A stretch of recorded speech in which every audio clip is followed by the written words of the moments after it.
parole est à Monsieur Thierry Benoît. Merci, mon cher président.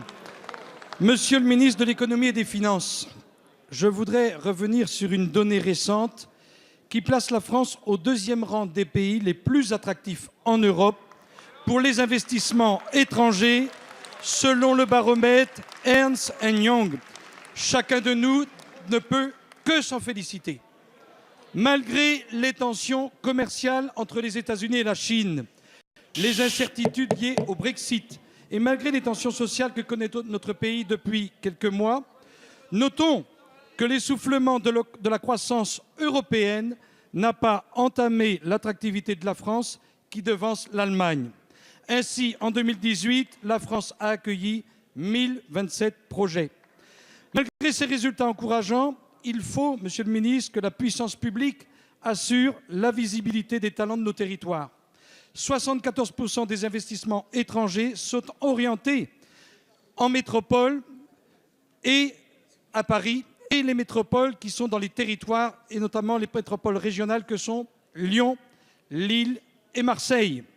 Nous avons, Monsieur le ministre, un défi collectif à relever, à savoir comment ces investisseurs étrangers peuvent s'implanter dans les villes moyennes et les territoires ruraux afin d'irriguer et créer des emplois de manière harmonieuse sur l'ensemble du territoire. Puisque force est de constater que ces investissements, selon la partie du territoire où on habite, selon nous habitions en métropole, dans une ville moyenne ou dans un territoire rural, nous n'en avons pas la même perception. Monsieur le ministre, la question, comment faire pour que ces investisseurs étrangers qui, depuis l'étranger, voient Paris, Lille, Lyon ou Marseille, s'intéressent à Fougères en Ille-et-Vilaine, Vendôme en Loir-et-Cher ou Épinal dans les Vosges, et ainsi s'intéresser aux villes moyennes, aux territoires ruraux, de façon à ce que la création de richesses bénéficie à tous sur le territoire métropolitain et ultramarin. Est à Monsieur Bruno Le Maire, ministre de l'économie et des finances. Et qu'il s'intéresse aussi à Bernay, Évreux, Vernon ou Le Havre, monsieur le député Thierry Benoît, pour ne pas oublier la Normandie.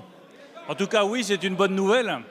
La France est désormais le deuxième pays le plus attractif pour les investissements étrangers en Europe. C'est une bonne nouvelle et c'est le résultat de la politique conduite par le Premier ministre et par cette majorité qui peut en être fière. La réponse à votre question, elle a un nom, monsieur le député Thierry Benoît, l'industrie. C'est la reconquête industrielle qui permettra de revitaliser les territoires. C'est la reconquête industrielle qui permettra d'ouvrir des usines, des centres de recherche et de créer des emplois, pas simplement dans les métropoles, mais aussi dans les territoires ruraux. Pour ça, il faut mettre en œuvre le projet de loi sur la croissance et la transformation des entreprises. Vous avez désormais adopté que toutes les mesures qui figurent dans ce projet de loi, qui facilitent l'investissement, le développement industriel, la recherche, la continuité entre la recherche et le développement de ces produits industriels, que toutes ces mesures puissent se mettre en œuvre le plus rapidement possible, que la simplification des seuils pour les PME, avec le délai de 5 ans qui leur est donné, soit mise en œuvre le plus rapidement possible, et nous allons nous y employer. La deuxième condition, c'est les territoires d'industrie que le Premier ministre a mis en œuvre et qui doivent nous permettre de mailler l'ensemble des territoires, en particulier les territoires ruraux, en soutenant tous les projets industriels que vous, les représentants de la nation, les élus locaux, vous pourrez nous apporter. La troisième condition, c'est la réflexion que nous avons engagée sur le pacte productif. Le pacte productif, c'est le plein emploi en 2025 pour la France. Le pacte productif, c'est faire de la France la première économie décarbonée en Europe. Le pacte productif, c'est réfléchir encore à tous les obstacles qui empêchent notre industrie, nos entreprises industrielles de se développer. Je pense, par exemple, aux impôts de production. Chacun sait que les impôts de production sont un des obstacles importants au développement industriel de notre pays.